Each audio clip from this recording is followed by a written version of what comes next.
Hey everyone, Shane here with etrailer.com. Today I have a 2020 Toyota Highlander. I'm going to walk through how to install the etrailer Class 3 trailer hitch receiver. This is what our hitch is going to look like when it's installed. Cross tube is completely hidden behind the bumper fascia. The only thing we can really see is our receiver tube and the bottom lower side of our safety chain loops. So it's going to maintain a nice clean look.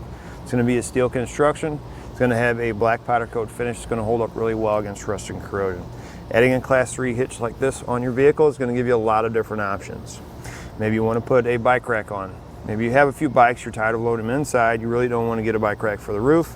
Adding it on the back here is going to make it a lot easier for you.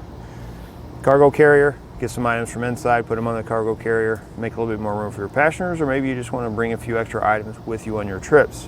Or maybe you want to tow a trailer. Plenty of different size ball mounts that will work with this hitch.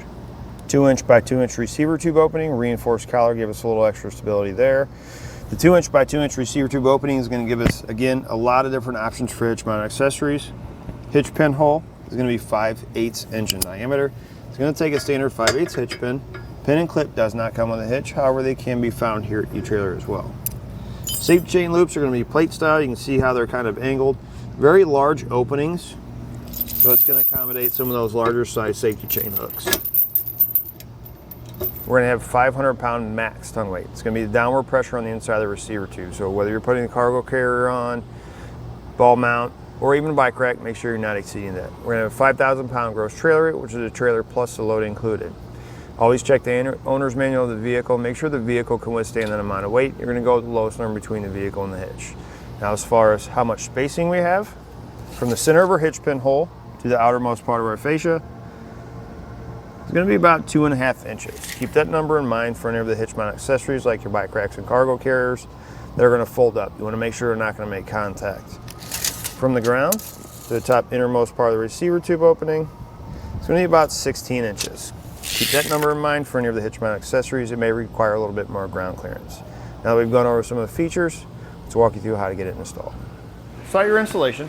It's going to make it much easier if you remove your spare tire.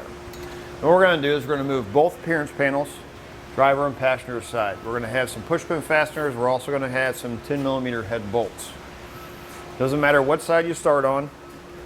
To remove the push pin fasteners, we're going to take a flathead screwdriver, trim panel tool. We'll pry out that center.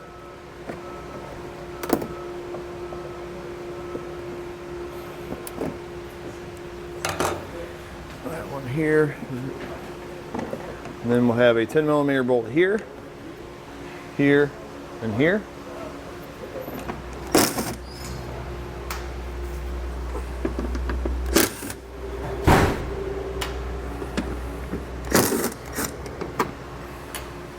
Then if we come in between our exhaust and that panel, right here at the top, we're going to remove that bolt as well.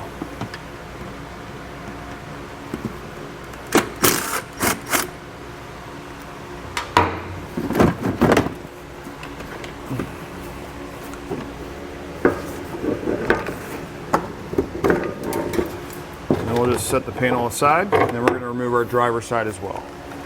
And we're going to have two large fascia tabs. We're going to remove the two fasteners. These are going to be the same type of fasteners that we had for our underbody panel.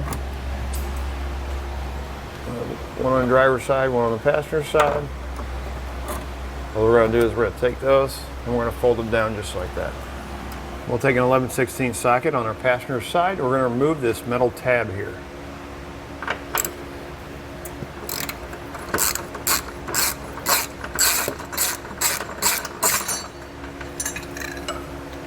We're going to go to each frame rail. We're going to remove all the plugs.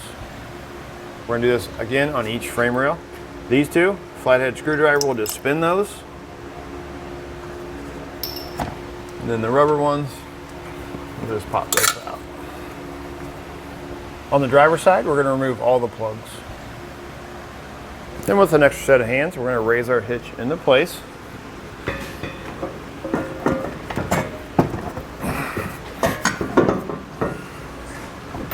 We're going to take one of our bolts, conical tooth washer, make sure the teeth are facing up towards the hitch.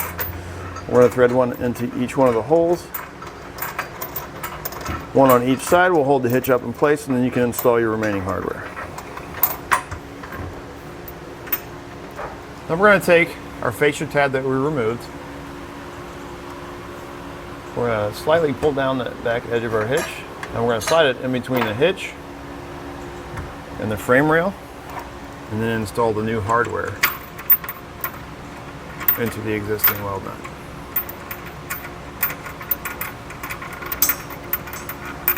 And we'll take a 3/4 inch socket. We're going to tighten all of our hardware and then torque it to the specification of the instructions.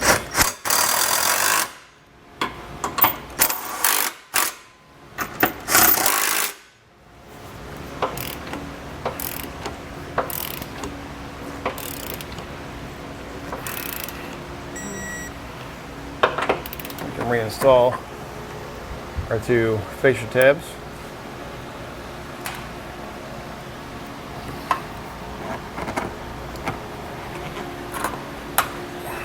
Next, you can reinstall your passenger side underbody panel.